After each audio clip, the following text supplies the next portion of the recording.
Hey everyone!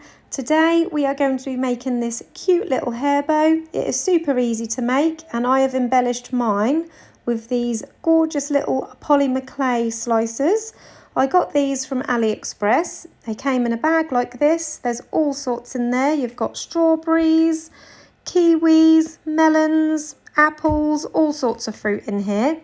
You don't have to use fruit. You could use any other little embellishments that you have, but I just thought these were so sweet. I will link these in the description below, along with anything else that I use in this video today. So let's get to it.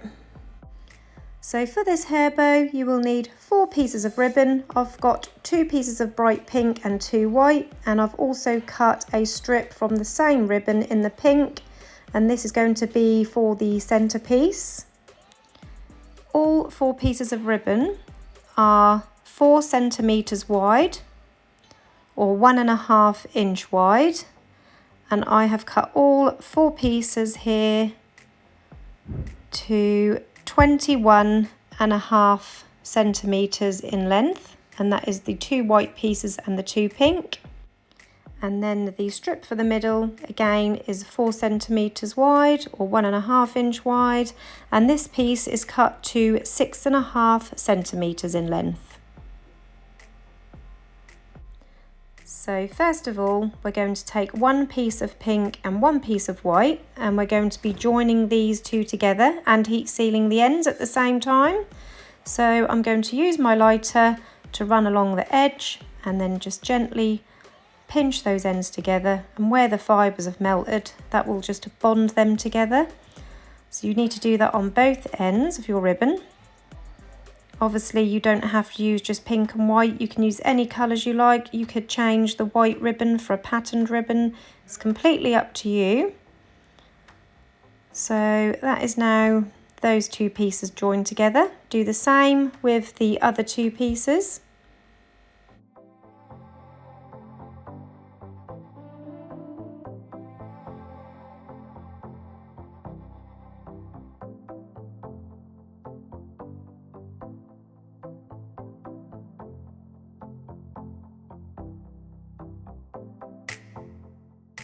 Next, we're going to take the 2 pieces of ribbon and we are going to cross them over like this, and you want them to just very slightly overlap on those inner corners here by around 0.5 centimetre, so it looks like this.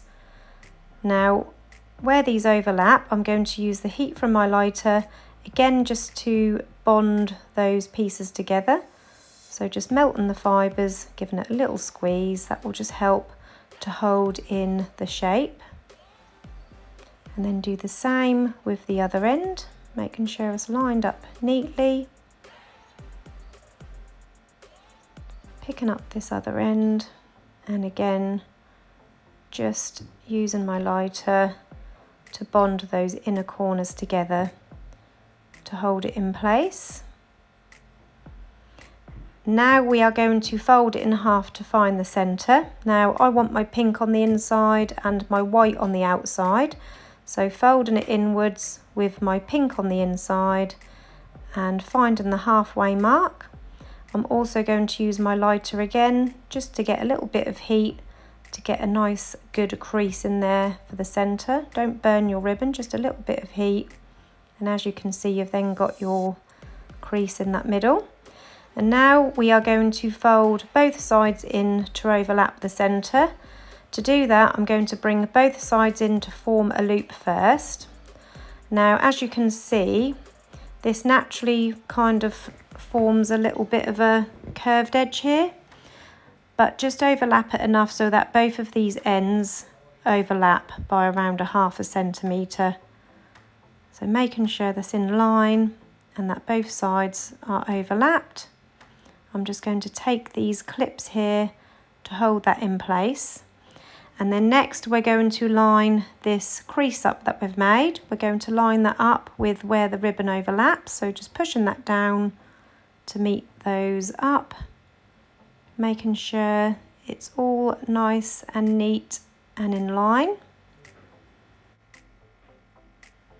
And then you want to make sure that this crease is nicely lined up with where it's overlapped across this middle, and the two overlapping pink pieces you can see here has got the same distance on either side, and then we can sew through our middle.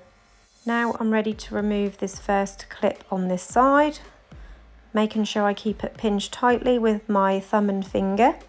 I've got my needle threaded with some extra strong thread. We're going to do 2 stitches in the pink part, 6 in the white, and then 2 more on the other side, so 10 altogether. So going in first through this edge for 1, 2, 3,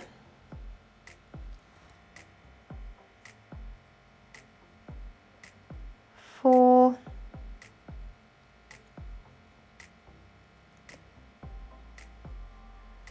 5,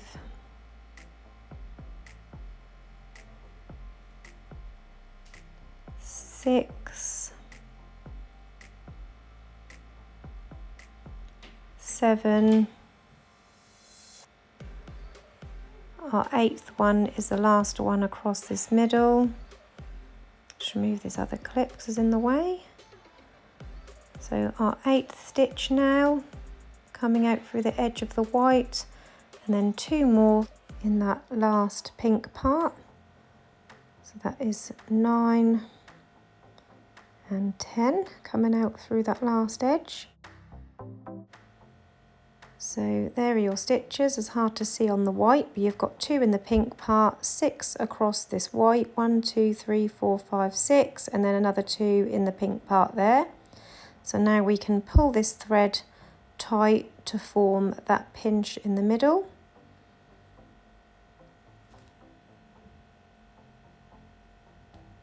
And then I'm going to wrap it around the centre a few times to keep it all nice and secure. And then I'm going to finish it off by going through the bottom a couple of times. On this last one, I'm not going to pull it completely tight. I'm going to go through the loose loop to form a knot. And then you can cut off that excess cotton. And then I'm just going to flip this over, and I'm just going to pull these loops slightly just to make this bow a little bit wider. So just pulling these edges like that, that'll give the bow a nice wider look. And this is such a cute bow shape, look at that. I love how you get the colour poking out through the side here. I've got that lovely pink peeking through. So now we are ready to add our hair clip. I've already pre-lined a 45mm double prong clip with some matching white ribbon. And I'm just going to pop some glue along the top of this clip, and we're going to add that to the bottom of our hair bow.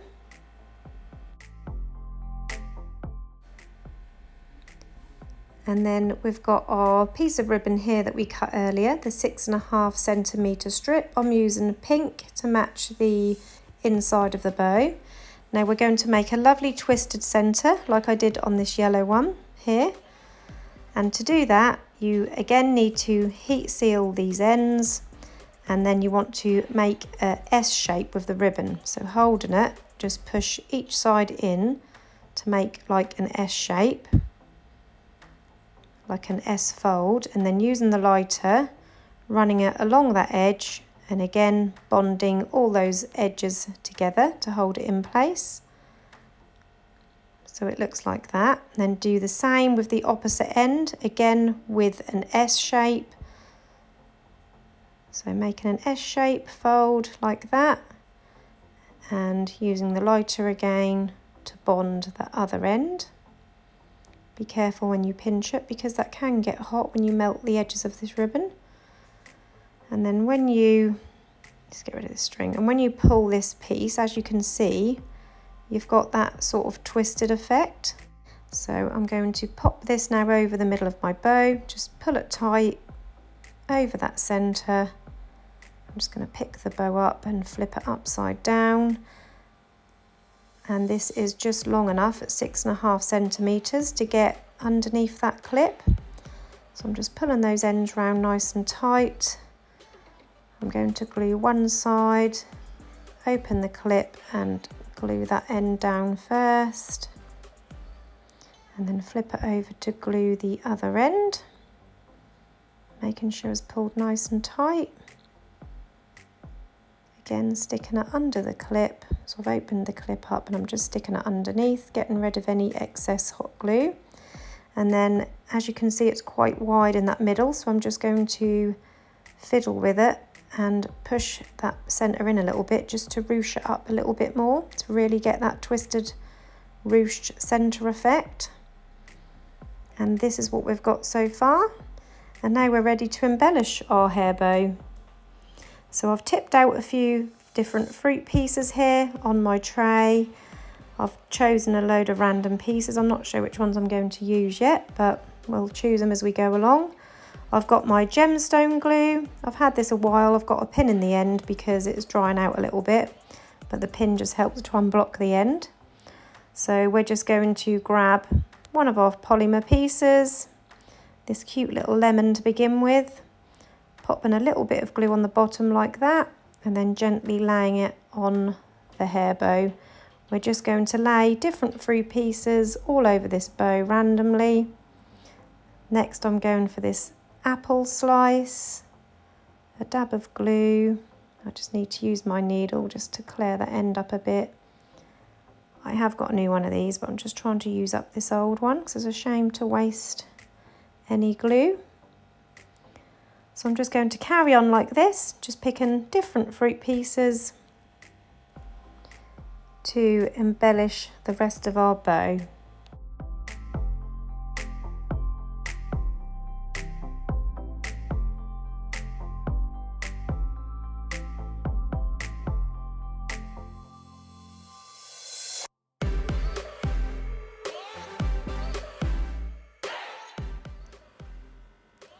And here you have your finished fruit salad hair bow.